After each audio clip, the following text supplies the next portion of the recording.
Pemirsa, pandemi COVID-19 menjadi momentum pembenahan sektor kesehatan. Akibat pandemi, operasional sejumlah rumah sakit terpengaruh, termasuk terganggunya cash flow, sehingga dinilai perlu ada kolaborasi stakeholder dalam ekosistem kesehatan. Pandemi telah mempengaruhi operasional sektor kesehatan. Rumah sakit misalnya, terutama di zona merah, mengalami penurunan layanan rawat jalan antara 50 hingga 60%. Sementara layanan rawat inap berkisar antara 40 hingga 60%, sehingga berdampak pada cash flow rumah sakit serta biaya yang meningkat terutama pada pengadaan APD. Ketua Umum Asosiasi Rumah Sakit Swasta Indonesia, Susi Setiawati, menyampaikan bahwa ke depan dibutuhkan dukungan yang lebih pada sektor kesehatan, termasuk dukungan investasi serta ketersediaan tenaga kesehatan di daerah dan kejelasan pola pembiayaan atau co-sharing BPJS. Mungkin kalau mudah-mudahan dengan Undang-Undang Cipta Kerja turunannya bagi investasi itu akan lebih mudah dari perizinan dan lain-lain. Tentunya private sector ini perlu masih dukungan dari pemerintah ya.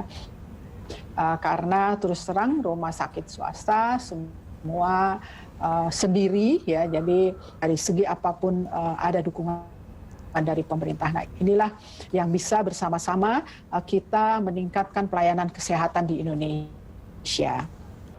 Peningkatan ongkos operasional di rumah sakit swasta membuat para pengelola mengatur jadwal tenaga kesehatan dengan ketat. Bahkan sejumlah rumah sakit harus memutar otak untuk menambah cash flow.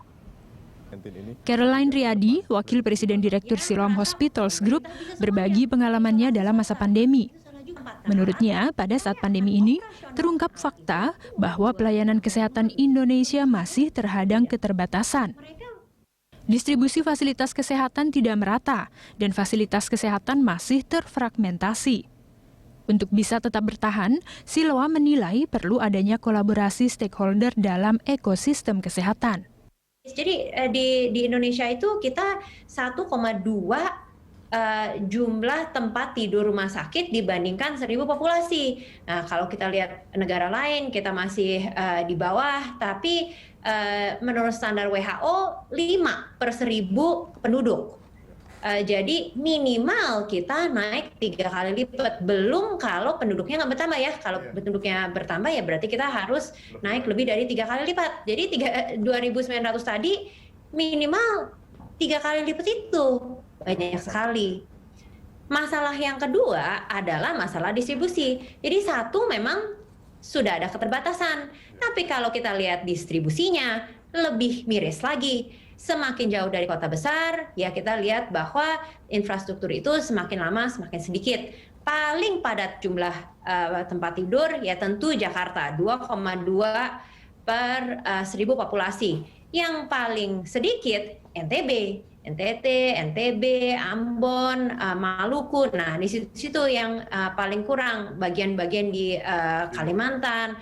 Nah, Papua ini kenapa agak hijau ya? Papua kan sebenarnya penduduknya mungkin lebih jarang. Tapi secara umum kita melihat distribusi yang tidak merata. Kemitraan swasta dan pemerintah dapat dilakukan antara lain dalam cakupan pelayanan program JKN, kontrak pengelola rumah sakit, kemudian pelayanan telekonsultasi, dan pengembangan teknologi dari pemerintah. Sementara dari swasta dapat melakukan program CSR kepada masyarakat dan kontrak pengembangan pelayanan khusus serta KSO alat dengan vendor. Widya Anggita, Berita 1, Jakarta.